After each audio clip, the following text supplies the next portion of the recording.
Alright, so that boy Israel Adesanya, man, I'm not gonna lie. I didn't even get to drop the video I was gonna do on him, but I thought he was gonna lose that fight, man. Like I really did. And I was even saying like how I'm a huge Izzy fan. Like I literally watched all his fights from the beginning to the end. But I just thought that Alex Pereira just had an edge over him with the power. But getting straight to how their fight played out, basically the first round it was pretty much like a regular kickboxing match. Alex Pereira actually did compromise Izzy's lead leg, which forced Izzy to fight a little bit more in southpaw, which he's already good at switching stances. But it was a pretty good exchange back and forth in the first round with the kickboxing. Alex Pereira had a few instances where he was able to pressure Izzy against the cage a little bit, and Izzy had a few instances, few exchanges. He was trying to look for that straight left overhand right that he landed in the last fight that got him injured. And Pereira was kind of like rolling with the punch at first, doing pretty well. And then into the second round, it was more of the same few exchanges, just a real technical kickboxing match. Same thing with Pereira trying to hunt for that leg kick, which it was working. It had Izzy's lead leg it's not terribly damaged, but you could tell that it was kind of hurt, a little bit compromised. And Izzy was pretty much looking for that overhand right, but it wasn't until Alex Pereira got Izzy in a I think he landed a leg kick actually. He landed a leg kick and got Izzy to back up to the cage, and Izzy literally played possum. Like he literally played possum. Alex Pereira continued to try to push forward, and Izzy just jumped out with an overhand right. Alex Pereira was pretty much in front of Izzy at that point, still with his hands down, and Izzy just landed the kill shot followed by a hammer fist, and that was literally the ending of the fight. Absolutely an insanity. That's probably the best knockout he's had in his career. I think because of the stakes, that'll be the best knockout that he's had in his career. That's probably going to be his favorite knockout of his career. The one against Robert Whittaker was really, I like that one a lot too, because that was like a change in the guard. To me personally, I think Izzy's best middleweight of all time. Some people are still going to say it's, some people are still going to say that it's, what's his name, Anderson Silva. But I think the fact that Izzy was able to lose his belt and get it back now, that's going to help his case even more. I thought he was the best middleweight of all time from before, when he was in the middle of all this, all the title defenses and how he was just simply winning his fights. But take nothing away from Alex Pereira. Something makes me feel like he's gonna move up to 205. I think that's what's gonna be the case. I think something's telling me, making me feel like he's gonna move up to 205. I think like immediately. I don't think it's really worth it for him to kind of linger around in middleweight. I think he did what he's had to do. He's later in his career. He got the middleweight belt. He beat a guy that he's beaten before. He lost by knockout, which is cool. I think he should move up to middleweight and try to go get some revenge for Glover Teixeira against Jamal Hill. I'm not saying he's gonna get a title shot right away, but I'm thinking he should move up to light heavyweight. And he does cut a ton of weight, so if he goes up to light heavyweight, that power is gonna still be there because he's very powerful at 185. But I think now that he got knocked out and he got hurt in the other fight with Izzy, people will either take away two things from that. One, either to say that obviously Izzy does have really sharp precision, so when he punches people, it really does hurt. I would say he has power. Or they're gonna say that, who knows? It is what it is. The main point is, you know what I'm saying? He lost the fight. He should move up. That's what I think.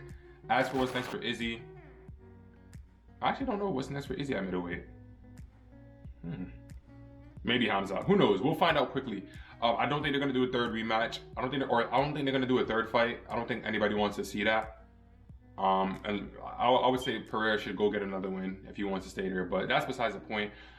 Speaking about the co-main event really quickly, Gilbert Burns with Jorge Masvidal. It looks like Jorge Masvidal retired, which is kind of sad in a way. It's cool. What he did in 2019 was fun to watch. Taking that long break, coming back, getting that big win over Darren Till in London, that knockout win, then going up against Ben Askren, all the trash talk, then getting that flying knee, fastest knockout in UFC history, then going up against Nate Diaz in a spectacle, and was in what was a BMF title match, had The Rock there, really big deal, and then he had his chances at the title, but he was fighting wrestlers, so that was just going to be his downfall. He had two fights versus Usman, which he took one on short notice, which was good for him business-wise because he was able to have a built-in excuse to get a rematch because he took the first fight on 6 days notice, but then he got knocked out. Then he ended up fighting against Colby Covington where he just got dominated. He did land a big shot on Colby, but that was his only big moment in the fight. And then he got just pretty much dominated by Gilbert. I knew that something was really bad, something was wrong with Jorge, once he wasn't able to really implement the striking, when he was on the feet, he didn't really do anything significant but just throw out leg kicks. Like there was nothing big happening. So that was the most concerning thing to me with Jorge. But it appears like he retired. He didn't say it in the cage that he retired, but he was saying he don't got it no more. So I think he's really emotional. I feel like he may be back, maybe. I think he should try to get that Conor McGregor fight at some point and just sit around in the wings, because there's no point for him to fight anymore. He's fought for the titles. He has game break boxing. He's a multi-millionaire. Like, why are you still fighting? It doesn't make sense. And then from there, Rob Font, man, I made a video, guys. If you guys don't know, I make underdog videos for almost every single pay-per-view fight night. And I made an underdog video, and I picked Rob Font to beat Adrian Yanez, and I literally put it in the title. I said it, guys. I literally said Rob Font is going to outbox and bully Adrian Yanez. UFC 287 underdog of the night. So yeah, Rob Font did what he was supposed to do. He absolutely blasted Adrian Yanez. Adrian Yanez has great boxing, but the problem with him is going to be his defense. Like the fact that he was getting jabbed so badly in one of his recent fights versus Randy Costa, who's not supposed to be a good boxer, was like concerning. And then on top of that, his recent fight was against Tony Kelly, a guy who's he's just not anywhere near the level of Rob Font. So I knew the jab was gonna be a problem, a real serious problem for Yanez, and it ended up being just that. Rob Font like really blasted him, got him out of there, like knocked him out badly. So that was crazy to see.